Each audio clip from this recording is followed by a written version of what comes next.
JYD Show back at you. We are here live in Las Vegas, doing it big, and I have the big bear. That's right, Mike Brown's in the house. Big Mike, how you doing? What's up? Las Vegas legends, they never stop. That's right, man. We all out here, man. It's good to be here. Yes, it is. Yes, it is. Now, Mike, I've heard a lot about this radio show that you got going on the weekends.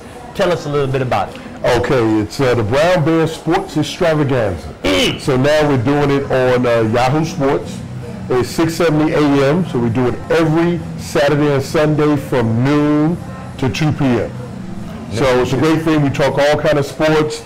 You know, British Open now.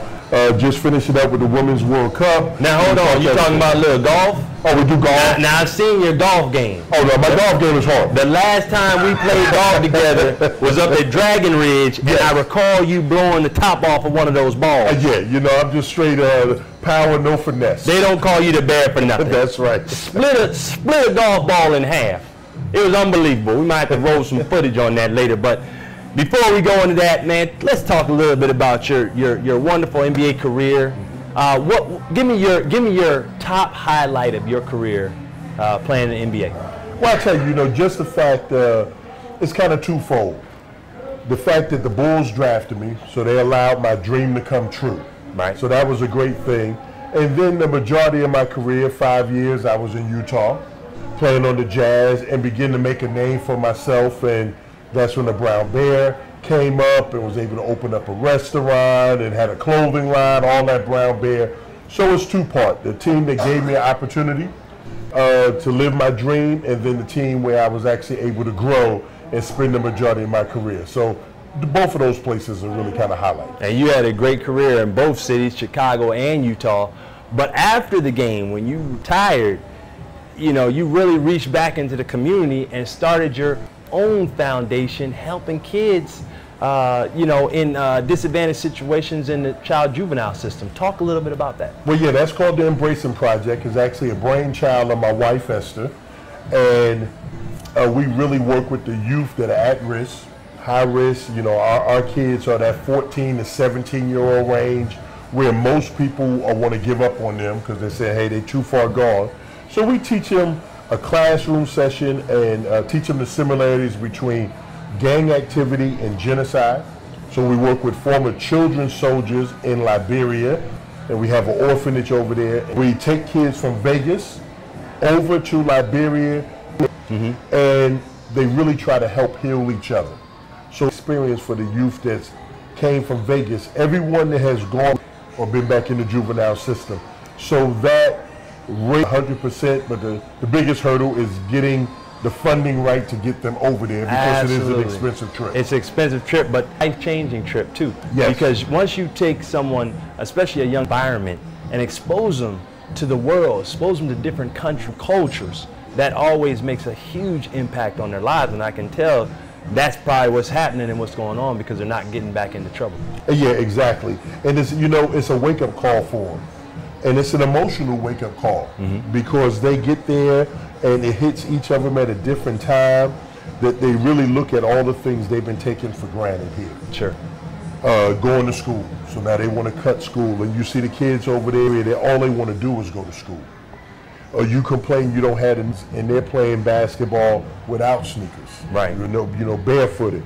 So it's a great wake-up call, and that the girls that we work with, they have all been involved in human trafficking, being exploited as teenagers. These girls get a chance to actually go there and help and be girls. And it's been a great experience for the young women.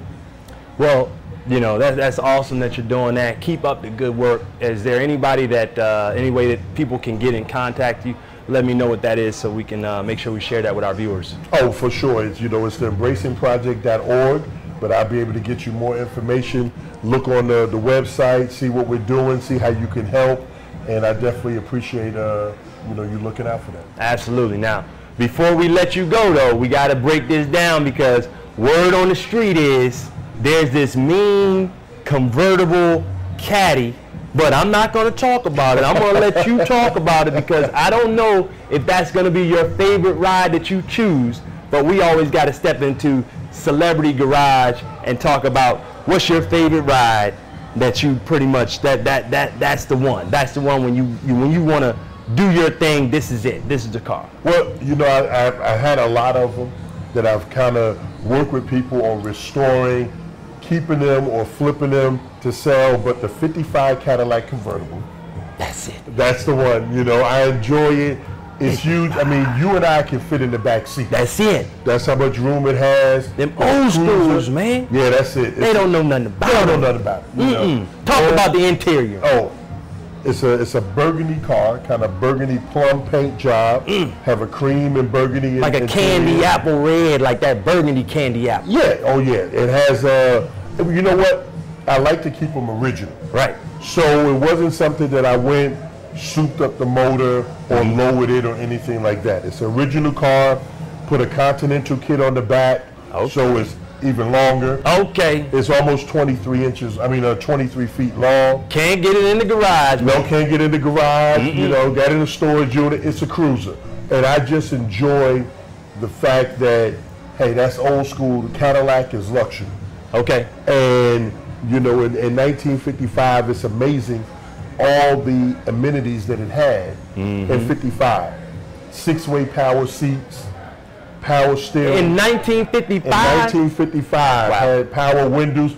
It also has an electronic eye in '55. So the electronic eye is set up on the dash. Right. So when a headlight comes and hits the electronic eye, it dims my car's headlights. Wow. Because back then in '55, it wasn't a big major highway, so you're coming on that one-on-one traffic at night, so it would dim the headlights so it wouldn't shine bright into the oncoming vehicle. And that's amazing technology. That's amazing technology in 1955. 1955. You think in 2015 the cars would be driving them by themselves, but they're not there yet. They're not there yet. But we had the technology in '55, the dim headlights, make sure there wasn't no crash. Big Mike. Yes. Thank you for coming on the show, brother. Thanks for having me. This is how we do it. Las Vegas Legends, JYD Show. We'll be right back.